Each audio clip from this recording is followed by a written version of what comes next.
पाठशाला में अगला चैप्टर, यूपी के वो 4 गुनेगार जो अब ना घर के रहेंगे ना घाट के। पेपर लीक मामले में यूपी से बहुत बड़ी खबर आ गई है, जरा सुनिए।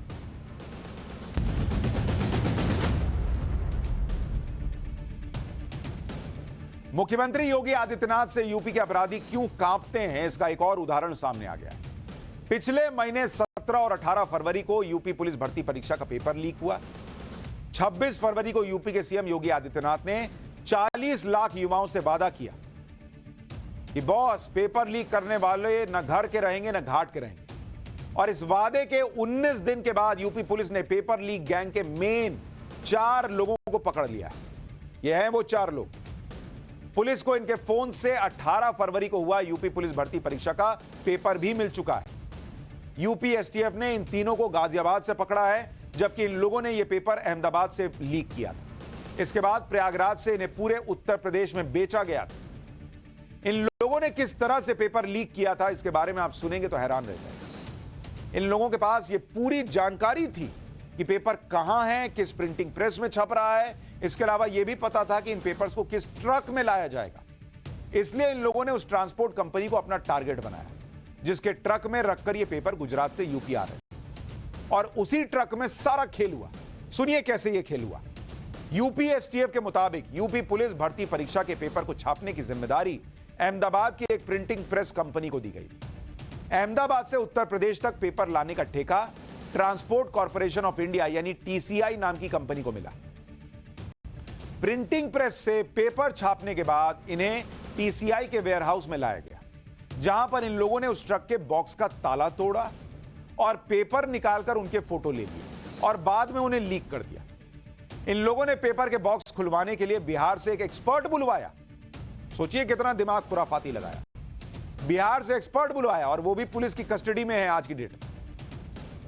पुलिस के मुताबिक इन लोगों ने 18 फरवरी को हुए पेपर को अहमदाबाद में 8 फरवरी को लीक कर लिया था। अब यूपी पुलिस इस पूरे कांड में और कौन कौन शामिल है, इसका भी पता लगा रही है। मतलब जो योगी आदित्यनाथ ने कहा कि किसी को नहीं छोड़ेंगे, ऐसा नहीं कि इन 4 को पकड़ लिया छोड़ दिया। भाई अभी और चेक हो रहा है। पेपर लीक की तैयारी इन लोगों ने कई महीनों से कर रखी थी। इसके बारे में आगे बताऊंगा, लेकिन उससे पहले आपको पेपर लीक के आरोपियों से मिलवाता हूं, ताकि आप यह समझ सके कि ये लोग पेपर लाने वाले ट्रक तक पहुंच कैसे गए। इनमें पहला आरोपी है प्रयागराज का रहने वाला अभिषेक शुक्ला। यह पेपर लाने वाली ट्रांसपोर्ट कंपनी में काम कर चुका है। 2021 में ट्रांसपोर्ट कंपनी टीसीआई में ट्रेनिंग एग्जीक्यूटिव के रूप में, लेकिन 6 महीने बाद उसने यह कंपनी छोड़ दी। इसे ट्रांसपोर्ट कंपनी के प्रोसेस के बारे में पता था। दूसरा है शिवम गिरी। यह मिर्जापुर का रहने वाला है। इसने 2020 में टीसीआई कंपनी दिल्ली में ज्वाइन किया था, लेकिन 10 महीने काम करने के बाद इसका ट्रांसफर अहमदाबाद के वेयरहाउस में हो गया। पुलिस के मुताबिक इसे पेपर लाने वाले ट्रक के आने जाने की पूरी जानकारी थी। अब समझ में आया कि किस तरह से इन लोगों ने किया। ये सब उससे जुड़े हुए थे पहले। तीसरा है कानपुर का रोहित पांडे। इसने भी नवंबर 2021 में अहमदाबाद में टीसीआई कंपनी को ज्वाइन किया। वही टीसीआई कंपनी जिसके ऊपर जिम्मेदारी थी कि वो पेपर आपको ठीक से पहुंचाना है। इसको भी ट्रक की टाइमिंग के बारे में सब कुछ पता था। ये तीनों एक दूसरे को अच्छी तरह से जानते। इसमें चौथा आरोपी पटना का रहने वाला डॉक्टर शुभम मंडल है। ये सील्ड बॉक्सेस खोलने में एक्सपर्ट है, इसलिए 5 फरवरी को इसे फ्लाइट से इन लोगों ने अहमदाबाद बुलाया, क्योंकि सबसे इंपॉर्टेंट था, तो भाई को फ्लाइट का टिकट दिए कि आ जाओ। शुभम मंडल को भी एसटीएफ ने हिरासत में ले लिया है। इससे अभी पूछताछ चल रही है। पुलिस के मुताबिक सबसे पहले अभिषेक को ही प्रिंटिंग प्रेस और ट्रांसपोर्ट कंपनी के बारे में जानकारी मिली। इसके बाद शिवम और रोहित को इसमें शामिल किया गया। इस पूरे मामले में यूपी पुलिस का क्या कहना है वो सुनिए।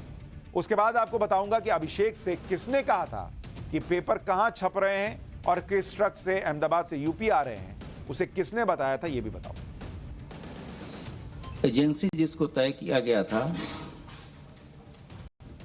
उन्होंने टीसीआई को प्रश्न पत्र छपने के बाद से स्टोरेज तथा ट्रांसपोर्टेशन की जिम्मेदारी दी थी। इसके 2 कर्मचारी वर्तमान तथा एक व्यक्ति जो कि इनका पूर्व कर्मचारी है, ये जो 3 लोग गिरफ्तार हैं उनका विवरण मैंने बताया। इसके अलावा एक डॉक्टर शुभम मंडल है जो कि बिहार का रहने वाला है। और ये हमारे हिरासत में है, इससे पूछताछ चल रही है। यूपी पुलिस के मुताबिक पकड़े गए ये चारों आरोपी इस गैंग की दूसरी लेयर है, जबकि पहली लेयर में कई और लोग भी शामिल हैं। पुलिस के मुताबिक पेपर लीक का मास्टरमाइंड है राजीव नयन मिश्रा, जिसकी फोटो आप देख रहे हैं। इसे आज शाम को यूपी एसटीएफ ने गिरफ्तार कर लिया है।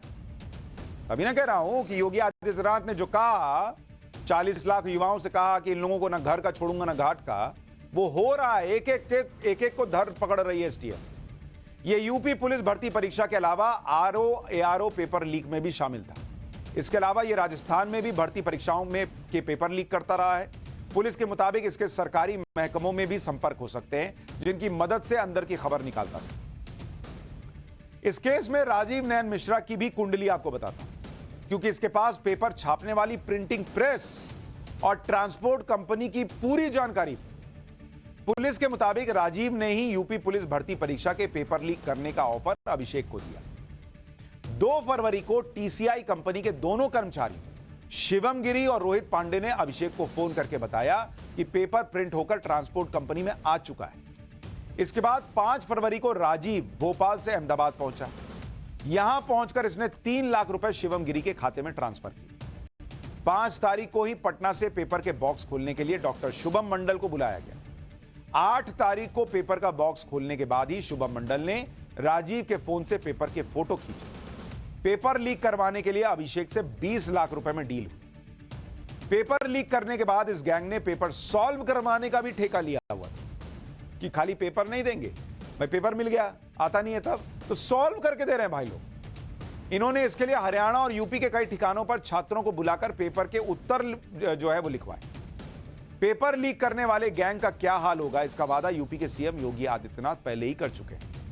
आज एक बार फिर से सीएम योगी का वो बयान आपको सुनवा देता हूं, ताकि पेपर लीक करने की जो लोग हिम्मत करते हैं वो आगे से ऐसा न कर पाए।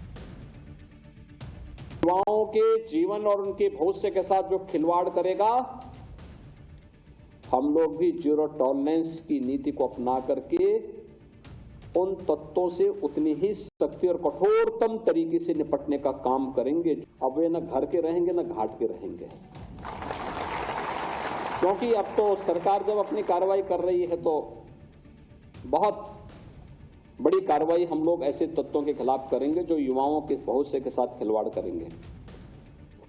और कार्रवाई भी ऐसी होगी, क्योंकि हम लोग जब कार्रवाई करते हैं तो उसको एक ऐसा प्रस्तुत करते हैं वो नजीर बन जाए।